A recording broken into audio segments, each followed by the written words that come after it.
Good morning guys, chemistry class में आपका स्वागत है। आज की लास्ट क्लास में अपन देखे थे laws of chemical combination. Laws of chemical combination में firstly we have seen the law of mass conservation, second we have seen the most law of constant mass, third we have seen the law of multiple proportion and next we have seen the law of reciprocal proportion. 4 rule देखे थे, मैं repeat कर रही हूँ। Firstly law of mass conservation. According to this law, mass neither be created nor be destroyed. It can be converted from one form to another form. This is the base concept of mass conservation law. इसका मतलब ये होता है कि total mass of the reactant just equal to the mass of product. Other words we can say the mass should be constant during the chemical and physical process. कि जब भी अपन reaction को प्रोसीड करवा रहे हैं उसके टाइम में जो मास होता है वो चेंज नहीं होना चाहिए। सिर्फ और सिर्फ रिएक्शन में क्या होता है, आइदर फिजिकल और आइदर केमिकल चेंज होता है। ये था। सेकेंड आता है law of mass constant composition. इसका मतलब ये होता है किसी भी कंपाउंड में जो एलिमेंटल रेशियो होता है वो हमेशा क्या रहता है, मेंटेन रहता है। या फिर हम बोल सकते हैं in a compound all elements are present in a definite ratio, they do not affect the source of method of preparation of that compound. कि किसी भी कंपाउंड को किसी भी मेथड से हम प्रिपेयर करें उस कंडीशन में क्या होता है, ये रेशियो चेंज नहीं होता है, हमेशा ही कांस्टेंट रहता है। इसके लिए मैंने एक एग्जांपल आपको एक्सप्लेन किया था कि CO2 का फॉर्मेशन अगर फर्स्ट मेथड से करें या फिर CO2 का फॉर्मेशन सेकंड मेथड से करें, दोनों ही सिचुएशन में the ratio of carbon and oxygen always maintain 1:2। ठीक है यहाँ तक का। नेक्स्ट देखो, हमने देखा था law of multiple proportion law. Law of multiple proportion में हमने देखा था कि अगर हम ये देख रहे हैं कि if various compounds of 2 elements are form then in various compounds one element present in a constant number and other will be present in the multiple number। कि 2 ही एलिमेंट मिलकर के जब बहुत सारे कंपाउंड्स का फॉर्मेशन कर रहे हैं तो उस कंडीशन के अंदर एक एलिमेंट तो अपने कांस्टेंट प्रोपोर्शन में होता है और दूसरा किस में होता है, मल्टीपल प्रोपोर्शन में होता है। कैसे देखो, जैसे कार्बन और ऑक्सीजन का एलिमेंट बनाया है CO, दूसरा कार्बन और ऑक्सीजन का एलिमेंट बनाया है CO2। दोनों के अंदर कार्बन का मास तो क्या है, 12 है, जबकि ऑक्सीजन एक कंपाउंड के अंदर 16 रेशियो में, दूसरे में किस में है, 13 रेशियो में। तो दोनों में कार्बन का तो नंबर कांस्टेंट है, जबकि ऑक्सीजन अपने मल्टीपल की फॉर्म के अंदर क्या हुआ है, ऐड हुआ। सिमिलरली नाइट्रोजन के ऑक्साइड्स हमने देखे थे, तो इसमें नाइट्रोजन कांस्टेंट था और ऑक्सीजन क्या था, वेरिएबल था। नेक्स्ट हमने रेसिबल प्रोपोर्शन लॉ देखा। इसके अकॉर्डिंग हमने ये देखा है कि when 2 elements combined with the third element then the compound made up by the both element may be either the same ratio, maybe either the multiple ratio और either maybe the reciprocal ratio। कि दोनों element का बना हुआ compound इनके अलग अलग बने हुए कंपाउंड के रेशियो के साथ में सिंपल रेशियो भी हो सकता है, मल्टीपल रेशियो भी हो सकता है और रेसिप्रोकल रेशियो भी हो सकता है। कोई भी होगा, पर होगा कि इसमें रेशनल नंबर के अंदर होगा या फिर आप बोल सकते हो कि इंटीजर नंबर के अंदर होगा वो। ठीक है। नेक्स्ट हमने देखा है आज का अपनी ये तो था कल तक का। आज का क्लास का फर्स्ट जो टॉपिक है वो अपना है गेलुसेक कॉम्बिनेशन वॉल्यूम लॉ। देखो, पहली बात तो ये आती है, गेलुसेक लॉ है, किसने दिया है, गिवन बाय गेलुसेक इन 1808 के अंदर दिया है। सबसे पहली कंडीशन है this law is applicable for the gaseous molecule. सिर्फ और सिर्फ किसके लिए लागू होता है, गैसियस मॉलिक्यूल्स के लिए लागू होता है। तो इस रिएक्शन को अप्लाई करने की कंडीशन होती है reaction should be proceed under the identical temperature and pressure. कि किसी भी रिएक्शन को कंप्लीट करने के लिए टेम्परेचर और प्रेशर जो होते हैं वो कांस्टेंट होने चाहिए। ऐसी कंडीशन में जितना वॉल्यूम हम लेते हैं फाइनल वॉल्यूम भी हमको उसी रेशियो के अंदर मिलेगा। कैसे, सिंपल वे में आप ये बोल सकते हो, जैसे आपके पास 2 कलर के बैलून है, एक बैलून के अंदर 1 लीटर गैस है, दूसरे में भी 1 लीटर है। अगर आप उसको मर्ज करके किसी तीसरे बैलून के अंदर उसको करते हो तो नेक्स्ट जो बैलून होगा उसके अंदर आने वाला वॉल्यूम स्टार्टिंग जो बैलून उसके अंदर आपने मर्ज किए हैं उनके वॉल्यूम की जस्ट इक्वल होगा। कॉमन सी बात है। ठीक इसी तरीके से हम बोल सकते हैं इसकी लैंग्वेज के according to this law under the identical condition of temperature and pressure when the gases react with each other they produce in a reaction they always present in the simple ratio of the volume। कि जब भी reactions के अंदर जो gas होती है वो आपस में रिएक्शन करती है तो वो अपने क्या होंगी, सिंपल रेशियो के अंदर प्रेजेंट होंगी। अगर वो कॉम्बिनेशन बन रहा है तब तो किसके अंदर प्रेजेंट होंगी, सिंपल रेशियो के अंदर। और अगर उनका कॉम्बिनेशन बन रहा है तो भी वो किस में होंगी, हमेशा सिंपल रेशियो के अंदर ही प्रेजेंट होती है। Gases always reaction in a simple ratio there volume under the identical conditions gases always react in a simple ratio in their volume under the identical condition of temperature and pressure. या फिर बोल सकते हैं if the product are also gaseous then they will be present in the simple ratio under the volume in the reaction.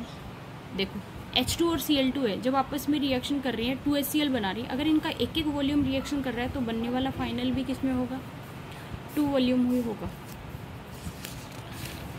अब देखो next जो reaction है when N2 and H2 react with each other then they form 2NH3. इसका मतलब ये होता है कि इसका एक वॉल्यूम, इसके 2 वॉल्यूम जब आपस में रिएक्शन करते हैं तो इस गैस के कितने वॉल्यूम बनते हैं, सॉरी इसके 1 वॉल्यूम, इसका 3 वॉल्यूम जब रिएक्शन करता है तो इसके 2 वॉल्यूम्स बनते हैं.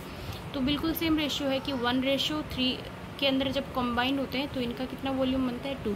तो इनका जो रिएक्टिंग रेशियो है वो कितना है, 1:3:2. इसको रीड करने का तरीका है, if 1 mole of nitrogen is treated then it form 2 moles of ammonia. या फिर आप बोल सकते हो when 3 moles of hydrogen treated then they form 2 moles of ammonia. कोई किसी भी रेशियो के अंदर बोल सकते हो कि इतना इतना रेशियो रिएक्शन करेगा तो ये बनाएगा. ठीक है, ये किसका था, गेलुसेक का लो था, गैसियस मॉलिक्यूल के लिए अप्लाई होगा. बट कंडीशन इसकी है कि ड्यूरिंग द रिएक्शन ना तो टेम्परेचर चेंज होना चाहिए और ना ही क्या होना चाहिए, प्रेशर अंडर आइडेंटिकल कंडीशन होगा तो ये रूल अप्लाई होगा, अदरवाइज नहीं होते. ठीक है, नेक्स्ट जो आती है अपनी वो आती है अवोगाद्रो हाइपोथेसिस या अवोगाद्रो लो. अवोगाद्रो लो के अंदर क्या बोल सकते हैं अपन, अवोगाद्रो लो के अंदर अपन ये बोलेंगे, देखो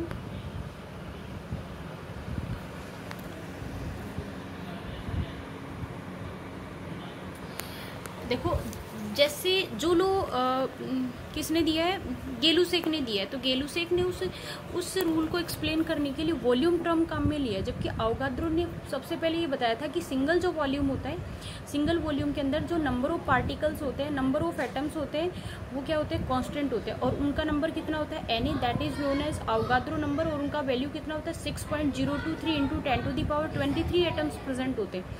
तो ये कह रहा है कि जब अंडर आइडेंटिकल कंडीशंस रिएक्शन हो रही है जिसके अंदर टेम्परेचर और प्रेशर क्या रहती है, कांस्टेंट रहती है, तो डेफिनेट वॉल्यूम के अंदर नंबर ऑफ पार्टिकल्स जो रिएक्ट कर रहे हैं वो भी क्या रहते हैं, कांस्टेंट रहते हैं. तो according to this law under the identical conditions अगर हम टेम्परेचर और प्रेशर की बात करें तो वॉल्यूम टर्म में जो एक्सप्लेन करता है उसको तो अपन ने क्या बोला था, गेलुसेक लो बोला था. और वॉल्यूम टर्म की जगह पे उस सिंगल वॉल्यूम के अंदर कितने एटम प्रेजेंट होंगे, how many atoms are present in a volume, that is defined by the Avogadro. बिल्कुल सेम रूल है जैसे हमने ये बोला ना 1:3:2. तो 1 रेशियो के अंदर एटम्स कितने होते हैं, Na. तो 3 रेशियो में कितने हो जाएंगे, 3Na. 2 रेशियो में कितने हो जाएंगे, 2Na. Na की वैल्यू कितनी है, 6.023 × 10⁻23 एटम, जिसको अवोगाद्रो नंबर बोलते हैं अपन.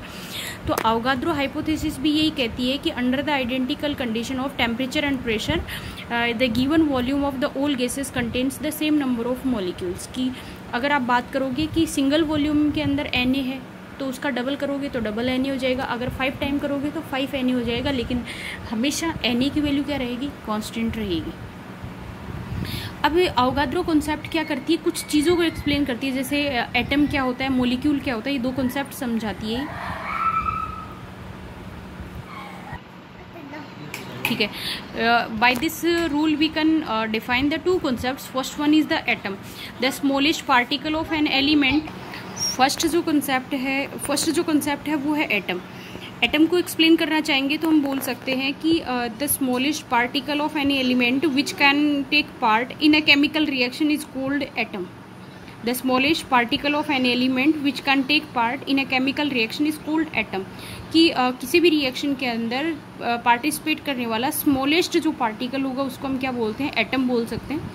एटम का जो एग्जिस्टेंस होता है वो हो भी सकता है और नहीं भी हो भी सकता है. और नहीं का एक रीज़न ये होता है कि एटम का एग्जिस्टेंस देखें तो जो नोबेल एटम का जो एग्जिस्टेंस है वो हो भी सकता है और नहीं भी. इसका एक रीज़न होता है, देखो नोबेल गैसेज जो होती है वो हमेशा एटॉमिक फॉर्म के अंदर प्रेजेंट होती है, तो इसके लिए ये लाइन लिखी जाती है कि एटम्स में भी इंडिपेंडेंट.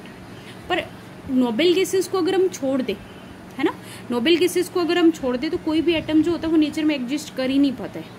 इसका रीज़न ये होता है ना. तो एग्जिस्ट करने की कंडीशन होती है नोबेल गैसेज और नहीं करने की कंडीशन होती है all the atoms except the noble gases are not exist in the nature freely. Second जो कॉन्सेप्ट ये एक्सप्लेन कर रहा है वो होता है molecule, the smallest particle of a substance which can independently existence is called molecule, कि किसी भी पार्टिकल का वो फॉर्म जो क्या होता है फ्रीली प्रेजेंट होता है उसको आप क्या बोलते हो, मॉलिक्यूल बोलते हो। सब्सटेंस में बी एन एलिमेंट और कंपाउंड, की कोई भी मॉलिक्यूल होता है वो एलिमेंटल फॉर्म में यानी कि कॉम्बिनेशन ऑफ सेम एटम्स भी हो सकता है, और कंपाउंड इसका मतलब कॉम्बिनेशन ऑफ डिफरेंट एटम्स भी हो सकता है। सेम और डिफरेंट किसी भी तरह का कॉम्बिनेशन आ सकता है उसके अंदर, इसमें कोई वो नहीं है, कंडीशंस नहीं है। तो अवोगाद्रो जो कॉन्सेप्ट्स है या अवोगाद्रो हाइपोथेसिस जो है वो दो चीज़ों को एक्सप्लेन करती है कि एटम क्या होता है, और दूसरी एक्सप्लेन करती है मॉलिक्यूल। तो atom is the smallest particle which take part in the chemical reactions, ठीक है, मे बी एग्जिस्ट और नॉट, कि एग्जिस्ट कर भी सकता है और नहीं भी कर सकते हैं। और मॉलिक्यूल क्या होती है, स्मॉलेस्ट फॉर्म होती है लेकिन वो फ्रीली एग्जिस्ट करती है, वो या तो एलिमेंटल फॉर्म होती है या फिर क्या होती है, कंपाउंड फॉर्म हो सकती है, उसको आप क्या बोलते हो, मॉलिक्यूल बोलते हो। नेक्स्ट जो आती है वो आती है डाल्टन्स थ्योरी। देखो सबसे इंपॉर्टेंट थ्योरी है डाल्टन्स थ्योरी, जो होती है ये कह रहा है कि matter is made up of extremely small individual particles या इनविजिबल पार्टिकल्स बोल सकते हो आप, इज कॉल्ड एटम्स, या फिर बहुत सिंपल वर्ड्स में बोल सकते हो atom is a undividable unit. ये लाइन इसी के थ्रू काम में ली थी। डाल्टन ने ये कहा था कि मैटर जो होता है बहुत छोटे छोटे पार्टिकल्स से मिलकर के बना हुआ होता है, जिसको आगे अनडिवाइडेबल होती है, जिसको आप क्या नहीं कर सकते हो, आगे ब्रेक डाउन नहीं कर सकते हो, उस यूनिट को आप क्या कहते हैं, एटम कहते हैं। ये डाल्टन ने प्रपोज करी थी पहली डेफिनेशन। इतनी नहीं याद होती है तो आप डायरेक्टली याद रख सकते हो atom is a undividable unit. Okay, next जो आती है दूसरी इसने जो थीम दी थी वो थी atom of the same element are identical in all respect, like shape, like size, mass, chemical properties etcetera. Same का मतलब ये होता है जैसे मैंने H2 एलिमेंट की बात करी है, तो H2 में एक भी हाइड्रोजन एटम और दूसरा भी कौन है, हाइड्रोजन एटम प्रेजेंट है। हाइड्रोजन के अंदर क्या होता है कि इसने ये कहा कि बिल्कुल सेम होते हैं, पर कई कंडीशन ऐसी होती है जिनके अंदर हाइड्रोजन एटम सेम नहीं होते, वो बाद में देखेंगे अपन। तो इसने ये कहा है कि जैसे H2 लिखा है तो H1 और H2 कॉम्बिनेशन ऑफ 2 हाइड्रोजन है तो दोनों हाइड्रोजन सेम होंगे। जैसे O2 तो O तो दोनों ऑक्सीजन सेम होंगे। जैसे C2 तो C और C दोनों कार्बन सेम होंगे। तो इसके अकॉर्डिंग जो सेम एलिमेंट होगा उसके एटम्स क्या होते हैं, साइज में, शेप में, मास में और केमिकल प्रॉपर्टीज में क्या होते हैं, सेम होते हैं। और but atoms of different element are different, कि अगर अलग अलग एलिमेंट्स की बात करें तो अलग अलग एलिमेंट्स होंगे। जैसे मैंने N2 और H2 की बात करी है तो नाइट्रोजन और हाइड्रोजन अलग अलग होंगे। जैसे मैंने C2 और O2 की बात करी है तो कार्बन और ऑक्सीजन दोनों एलिमेंट क्या होंगे, अलग अलग होंगे। अब देखो दो कॉन्सेप्ट होगी, पहली तो इसने कहा है कि एटम इज अनडिवाइडेबल यूनिट, दूसरी बोली है इसने सेम एलिमेंट के एटम्स सेम होते हैं और डिफरेंट एलिमेंट्स के एटम्स क्या होते हैं, डिफरेंट होते हैं। फिर इसने ये बोला है कि एटम्स ऑफ 2 और more elements combine in the fix ratio they form compound. बिल्कुल ठीक बात बोली है कि एक से ज़्यादा तरह के एटम जब एक डेफिनेट रेशियो के अंदर आपस में कंबाइन होते हैं तो किसका फॉर्मेशन करते हैं, कंपाउंड का फॉर्मेशन करते हैं। जैसे C+O, कार्बन और ऑक्सीजन 1:2 के अंदर जुड़ते हैं, कार्बन डाइऑक्साइड 1:1 के अंदर जुड़ते हैं तो क्या बनाएंगे, कार्बन मोनोऑक्साइड, है ना। जैसे इसके अलावा अलग अलग एग्जाम्पल देखना चाहोगे तो जैसे नाइट्रोजन और हाइड्रोजन है 1:3 के अंदर ऐड होते हैं तो वो किसका फॉर्मेशन करेंगे, अमोनिया का। तो पहली कॉन्सेप्ट अनडिवाइडेबल यूनिट, दूसरी सेम एलिमेंट के दोनों एटम सेम होते हैं, डिफरेंट के डिफरेंट होते हैं, और तीसरी है जब वो एक डेफिनेट रेशियो के अंदर ऐड होते हैं तो वो किसका फॉर्मेशन करते हैं, कंपाउंड का फॉर्मेशन करते हैं। इसके बाद में नेक्स्ट जो होती है इसने बोला है कि atom neither be created nor be destroy by any physical and chemical change, कि एटम जो होता है उसको ना तो हम बना सकते हैं और ना ही हम उसको क्या कर सकते हैं, क्रिएट कर सकते हैं, ठीक है। और नेक्स्ट है chemical reactions. In chemical reactions atoms take part, कि केमिकल रिएक्शंस जो होती है वो एटम्स के थ्रू होती है, चाहे वो जैसे कॉम्बिनेशन रिएक्शन हो, एडिशन हो, सब्सटीट्यूशन हो, रीअरेंजमेंट हो, किसी भी तरह की रिएक्शंस होती हैं तो रिएक्शंस हमेशा किसके थ्रू होती हैं, एटम्स के थ्रू होती हैं। इसने 5 कॉन्सेप्ट दिए, अनडिवाइडेबल यूनिट है, सेम एलिमेंट के दोनों एटम सेम होते हैं, डिफरेंट एलिमेंट्स के डिफरेंट होते हैं। उसके बाद में एक डेफिनेट रेशियो के अंदर ऐड होने से एक कंपाउंड का फॉर्मेशन होता है। एटम को रिएक्शंस के टाइम ना तो बनाया जा सकता है, ना ही उसको डिस्ट्रॉय कर सकते हैं, और केमिकल रिएक्शंस जो होती हैं उनके अंदर एटम पार्टिसिपेट करता है। ये इसकी 5 कॉन्सेप्ट्स थी। लिमिटेशन क्या थी? लिमिटेशन में देखो, एक एलिमेंट जो होता है ना, उसके अलग अलग मास हो सकते हैं, डिफरेंट मास हो सकते हैं, बिकॉज वो किस फॉर्म में प्रेजेंट होता है? आइसोटॉपिक फॉर्म में प्रेजेंट होता है। जैसे हाइड्रोजन के 3 फॉर्म होते हैं, 1H1, 1H2, 1H3। तो हाइड्रोजन एटम के अगर H2 मॉलिक्यूल की बात करें तो एक से ज़्यादा आइसोटॉपिक फॉर्म अगर उसमें प्रेजेंट है तो उनका मास क्या होगा? डिफरेंट होगा। तो उसकी पहली थीम गलत हो गई कि सेम एलिमेंट के एटम्स सेम होते हैं। नहीं, आइसोटॉपिक फॉर्म में आए तो वो अलग अलग भी हो सकते हैं। दूसरी कॉन्सेप्ट उसने दी थी, डिफरेंट एटम्स के जो एलिमेंट्स होते हैं वो हमेशा एटम्स जो होते हैं वो अलग अलग होते हैं, पर ऐसा नहीं होता। जैसे कैल्शियम और आर्गन है, दोनों का मास 40-40 है, तो ये दोनों एलिमेंट्स क्या है? सेम है। तो ये आइसोबारिक कंडीशन के अंदर अगर है तो वो सेम हो सकते हैं। फिर उसने बोला था ये जो है वो कभी भी केमिकल जो रिएक्शंस के लॉज हैं उनको कभी एक्सप्लेन नहीं करता है। ये कभी एक्सप्लेन नहीं करता है कि कंपाउंड का फॉर्मेशन किस तरीके से होगा। यानी ये तो बताता है कि जुड़ने से कंपाउंड का फॉर्मेशन होता है, लेकिन ये कभी नहीं बताता कि केमिकल बॉन्डिंग किस तरीके से होती है, उनकी साइज़ किस तरीके की होती है, शेप किस तरीके की होती है। तो कंपाउंड फॉर्मेशन को भी एक्सप्लेन नहीं करता है ये रूल, ठीक है ना। तो आज की जो क्लास है उसके अंदर मैं ये जो लॉ है उसको ही आगे एक्सप्लेन करूँगी, क्योंकि अपना नेक्स्ट जो टॉपिक है वो एटॉमिक मास है, बहुत इंपॉर्टेंट टॉपिक है। फेयर एंड फाइन तरीके से स्टार्टिंग से इसको देखेंगे अपन। तो पहले आप देखो इसको, एक बार मैं रिपीट कर रही हूँ इन बातों को। रिपीट करने के लिए गैलुसेक लॉ था, किसके लिए था? गैसेस वॉल्यूम के लिए अप्लाई हुआ था। जिस रेशियो के अंदर गैसेस आपस में रिएक्शन करती है, प्रोडक्ट उसी रेशियो के अंदर बनता है, वो हमेशा एक क्या होते हैं? सिंपल रेशियो के अंदर प्रेजेंट होते हैं, ठीक है। दूसरा अवोगाद्रो हाइपोथेसिस थी। अवोगाद्रो हाइपोथेसिस क्या करती है? अवोगाद्रो हाइपोथेसिस के अंदर हम बोल सकते हैं कि ये बता रही है कि नंबर ऑफ पार्टिकल्स जो होते हैं वो मॉलिक्यूल्स जो होते हैं वो हमेशा क्या रहते हैं? कांस्टेंट रहते हैं वॉल्यूम के अंदर। तीसरी डॉल्टन्स थ्योरी थी, वो कुछ कॉन्सेप्ट्स बता रही है। अब नेक्स्ट देख लो, चलो टाइम बचा तो। नेक्स्ट जो क्लास है उसके अंदर अपन ये बोल सकते हैं एटॉमिक मास। एटॉमिक मास किसको बोलते हैं? एटम का जो मास होता है उसको हम क्या बोलेंगे? एटॉमिक मास बोलेंगे। पर हमको ये पता है कि एटम जो होता है वो बहुत ही स्मॉल यूनिट होती है, ठीक है। स्मॉल यूनिट है, इसलिए उसको क्या करेंगे? उसका मास मेजर करना भी क्या होता है? काफ़ी टिपिकल होता है। इसलिए उसका मास जो होगा, है ना, उसका मास जो होता है वो एक्यूरेटली अपन क्या नहीं कर सकते? डिटरमाइन नहीं कर सकते। एटम बहुत स्मॉल यूनिट है, इसलिए उसका मास भी बहुत कम है। ऐसा नहीं हो सकता कि एटम को हमने तोल लिया और बता दिया इतना इतना हो गया, नहीं। बहुत स्मॉल यूनिट है, इसलिए उसका मास डिटरमाइन करना पॉसिबल नहीं हो पाता है। इसलिए एटॉमिक मास को एक्सप्लेन करने के लिए रिलेटिव मास लेते हैं। जैसे मान लो कि 2 बच्चे हैं, उनमें से एक बच्चा अपना वेट नहीं बता रहा है, लेकिन एक बच्चे का वेट हमको पहले से पता है, ठीक है। तो पर बच्चे में इतनी पहचान नहीं है कि अगर मैं किसी के साथ चढ़ता हूँ तो मेरा वेट नहीं मेजर हो जाएगा, नहीं हो जाएगा। तो वो अकेला क्या होता है? बैलेंस पे नहीं चढ़ता है, दोनों को एक साथ चढ़ाते हैं तो चढ़ जाएगा।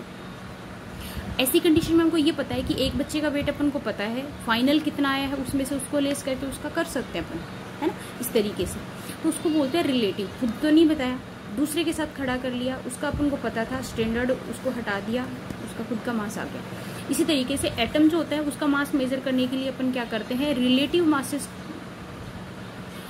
की मेथड के अकॉर्डिंग अपन उसको क्या करेंगे? एक्सप्रेस करेंगे। इस मेथड के अंदर अपन क्या करते हैं कि जो एटम होता है, mass of any atom is measured with respect to standard atom, कि किसी भी स्टैंडर्ड एटम की हेल्प से करेंगे। कैसे? सबसे पहले स्टैंडर्ड एटम किसको ले लिया? हाइड्रोजन को ले लिया। हाइड्रोजन एटम जो उसका मास कितना ले लिया? यूनिट ले लिया, ठीक है। इस यूनिट के रेस्पेक्ट में किसी भी एटम को इसके साथ जोड़ जोड़ करके उसको मेजर किया और हर एक एटम का मास दे दिया। पर ये वाली कॉन्सेप्ट सही नहीं हो पाई। क्यों? क्योंकि हाइड्रोजन क्या होता है? अपनी आइसोटॉपिक फॉर्म के अंदर प्रेजेंट होता है, और आइसोटॉपिक फॉर्म के अंदर हाइड्रोजन का कभी कभी मास 1 होता है, कभी 2 होता है, और कभी कभी क्या होता है उसका 3 होता है, कि वो किस फॉर्म के अंदर प्रेजेंट है। इसलिए इसके कई सारे वेरिएशन आ गए, इसलिए इस जो स्टैंडर्ड मास है उसको क्या कर दिया? रिप्लेस कर दिया। जो रेस्पेक्ट लिया था वो किसको लिया था? दूसरा जो रेस्पेक्ट होता है वो किसको लिया था? ऑक्सीजन एटम को। तो उसने लिया था ऑक्सीजन एटम जिसमें उसका मास कितना होता है? 16। तो उसने ये कहा कि यूनिट मास लेना है तो ऑक्सीजन 16 का कितना पार्ट लेंगे? 1/6 पार्ट लेंगे, तो उसका कितना यूनिट मास आ जाएगा। तो ऑक्सीजन 16 के 1/16 मास का कोई भी एटम कितना, जैसे मान लो कि मैंने कहा है कि स्टैंडर्ड कितना लेना है 1 किलो, अगर मेरा वेट 40 है तो मेरे वेट का कितना हिस्सा लेंगे 1/40 हिस्सा। अगर मेरा वेट 20 किलो होता है तो कितना हिस्सा लेंगे 1/20वां हिस्सा, है ना, ताकि मास कितना आ सके, यूनिट आ सके। तो ऑक्सीजन 16 के 1/16 पार्ट से कोई भी एटम कितना हल्का है या कितना भारी है इसके बेसिस पे अपन उसका मास कर सकते हैं। वही आइसोटोपिक फॉर्म की प्रेजेंस की वजह से फिर इसको क्या कर दिया, अगेन ड्रॉप कर दिया, है ना। तो नेक्स्ट जो आती है वो किसको लेते हैं अपन, कार्बन स्टैंडर्ड लेते हैं। ठीक है, आज की क्लास में मैं इतना ही ड्रॉप करती हूँ। नेक्स्ट क्लास की वीडियो के अंदर देखेंगे carbon as the standard atom, किस तरीके से देखेंगे, काफ़ी वाइडली और इससे। Thanks, have a nice day बेटा।